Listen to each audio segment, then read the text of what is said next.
kami dari kelompok 3, Timdas 13 akan melakukan observasi di rumah kompos Universitas Airlangga. Di dunia yang semakin maju, tantangan lingkungan terus berkembang. Sampah organik yang tidak terkelola dengan baik menjadi salah satu ancaman serius bagi bumi kita.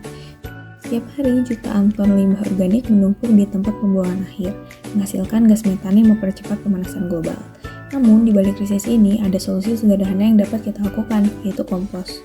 Kompos adalah hasil penguraian bahan organik seperti sisa makanan, daun kering, atau limbah taman.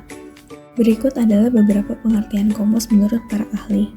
Yang pertama adalah Murbandono pada tahun 2007 dikutip dari jurnal Unhas tentang bioma, yaitu kompos merupakan bahan-bahan organik atau sampah organik yang telah mengalami proses pelapukan karena adanya interaksi antar mikroorganisme atau bakteri pembusuk yang bekerja di dalamnya. Selanjutnya yang kedua adalah dari Harahap pada tahun 2020 yang dikutip dari website Lindungi Hutan, yaitu kompos adalah proses yang dihasilkan pada pelapukan atau dekomposisi sisa-sisa bahan organik menjadi bagian-bagian yang terhumuskan.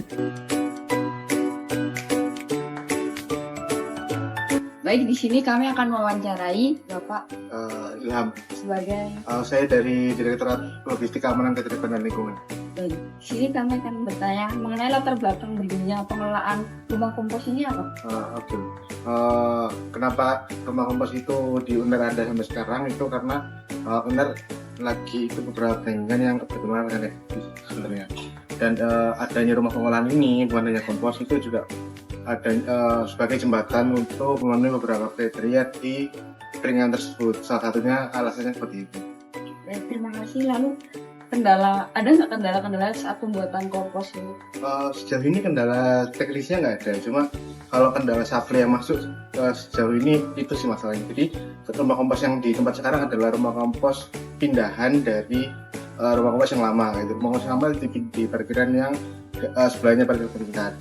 Dan di tempat yang sekarang itu sampah nggak bisa masuk tiap hari karena nggak ada akses jalan untuk si sampah masuk kayak gitu. Jadi jalannya itu baru selesai di bulan Januari atau Februari besok. Jadi kalau yang sekarang sampah itu masuk terus sekitar 3 hari sekali atau seminggu sekali kayak gitu. Itu kendalanya di situ. Jadi kita nggak bisa giling tiap hari. Itu sampahnya kayak dari pulau sendiri atau sama yang dari luar kawasan sama yang luar? Oke, sini sampahnya dari ABC, cuma emang kebanyakan dari C gitu. Karena emang tanggung jawab dari direktorat kami adalah semua area owner di luar area gedung. Kalau bahan-bahan yang digunakan buat pembuatan kompos ini apa aja? Prosesnya kayak gimana? Sejauh ini 80% itu kita pakai sampah taman dan 20% sisanya pakai sisa makanan begitu. Dan prosesnya ya semua sampah dari titik-titik tempat sampah yang udah di trash bag dikirim ke sini, terus sampai di sini dipilah. Setelah dipilah itu nanti bakal ditimbang dulu karena nanti volume dari timbangan itu tadi jadi acuan kita pakai bakteri starter berapa banyak. Nanti setelah ditimbang kita cacah, setelah dicacah sampai full di salah satu kompartemen baru kita kasih bakteri starter. Nanti bakteri pengurainya kita pakai E4 dengan rasio 1:1 sama molasnya. Molasnya ini sumber glukus yang bisa disubstitut banyak, bisa pakai gula, bisa pakai bisa pakai nasi bekas macam-macam. Terus 10-nya terus nanti pakai takaran 10 ini air sebagai pengecer. Terus setelah dicampur semua disiramkan ke cacahan organik, ditutup dengan di terpal.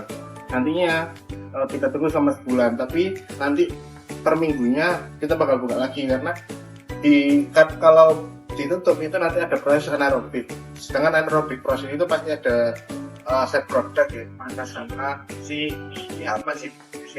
terbatasnya. Dan dua ini itu yang bikin tidak ada organiknya bikin agak rusak nantinya kalau nggak dirilis. Jadi per minggunya kita rilis dua ini sama cek kelembapan. Karena kompos yang baik adalah ketika kelembabannya itu benar-benar stabil. Dan nanti terakhir ketika dia udah coklat gelap, terus dipegang dengan kupal, udah nggak bau, terus udah nggak panas, itu berarti Jadi waktunya udah 1 bulan. Apakah itu tergantung musim atau emang udah pasti 1 bulan? 1 bulan.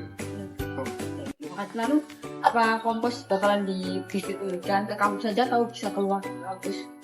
Sejauh ini kampus saja ya, karena emang tujuannya ada rumah kampus ini salah satunya itu tadi yang awal. Terus gimana owner ini ingin sustain dengan apa yang dihasilkan. Jadi owner menghasilkan sampah, dia kelola sendiri dan nantinya akan dipakai sendiri ya. Tapi nantinya mungkin kalau komposnya bisa banyak banget dan surplus, kalau keluar pasti, tapi nggak ada indikasi untuk dijual, mungkin nanti larinya ke Pemkot. Terima kasih Pak Auto mengenai sekian wawancara dari kami. Melalui pengomposan, kita tidak hanya mengatasi masalah sampah, tetapi juga mendukung siklus kehidupan yang berkelanjutan. Mulailah dari rumah dengan mengolah limbah organik menjadi kompos, karena perubahan besar dimulai dari langkah kecil. Jaga bumi kita, mulai kompos, mulai hari ini. Oke guys, sekian dari kelompok kami. Terima kasih. Dadah.